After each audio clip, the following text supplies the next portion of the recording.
नहीं धियो यो न प्रचोदयात्।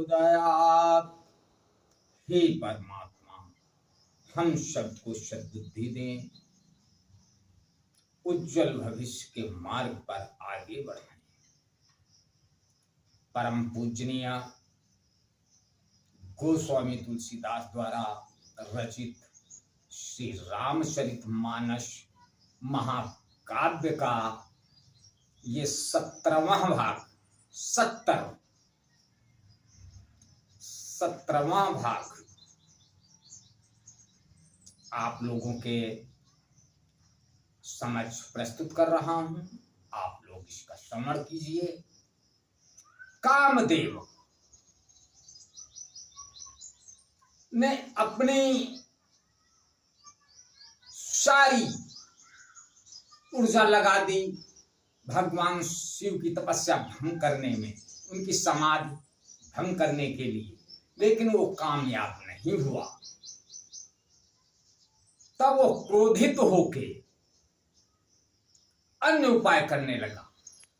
वो क्या करता है, क्या लिखते हैं गोस्वामी तुलसीदास जी?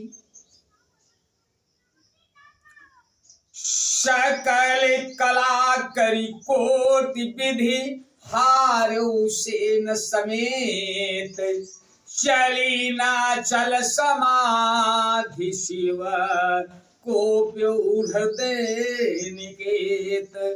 कामदेव अपनी सेना समेत करोड़ों प्रकार की सब कलाएं यानी उपाय करके हार गया, पर शिव जी की अचल समाधि न डिगी।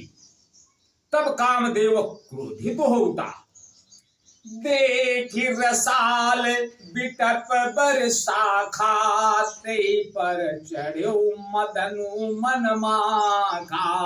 सुमन चाप निज सर संधाने, अतिरिसता की श्रवणी लगिताने। आम के वृक्ष की एक सुंदर डाली देखकर मन में क्रोध से भरा हुआ कामदेव उस पर चढ़ गया। उसने पुष्प धनुष पर अपने 5 बाण चढ़ाए और अत्यंत क्रोध से लक्ष्य की ओर ताक कर उन्हें कान तक तान लिया। छाड़े विषम विषक उर लागे, और छूट समाधि सम्मो तब जागे।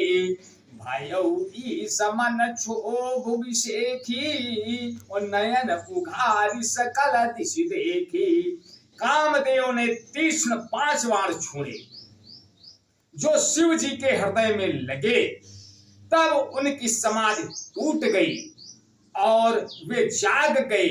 ईश्वर शिव जी के मन में बहुत क्षोभ हुआ। उन्होंने आंखें खोलकर सब ओर देखा।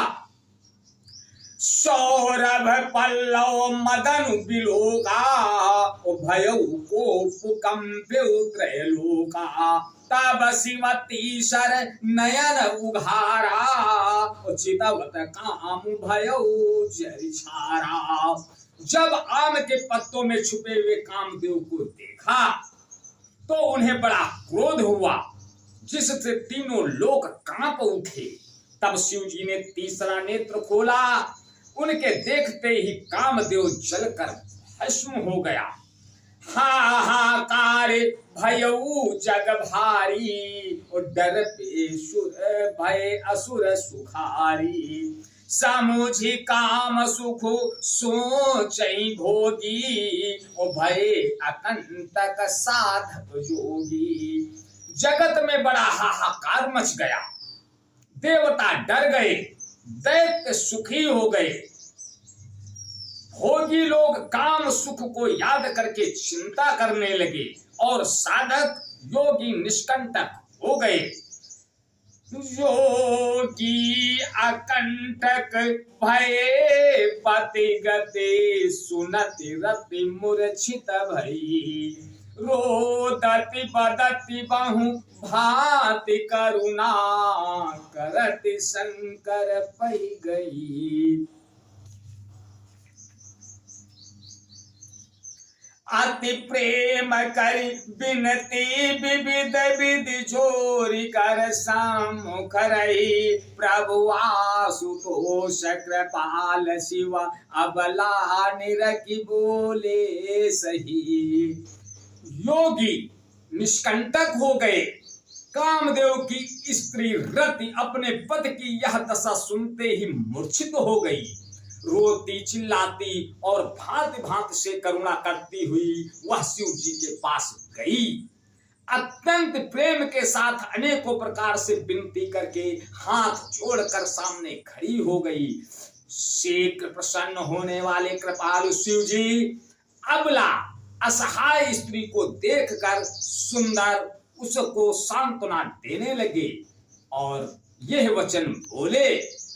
अब तेरा तब नाथ कर होई नाम अनंगो। बिन बपु व्यापहि सबई पुनि सोनु निज मिलन प्रसंगो।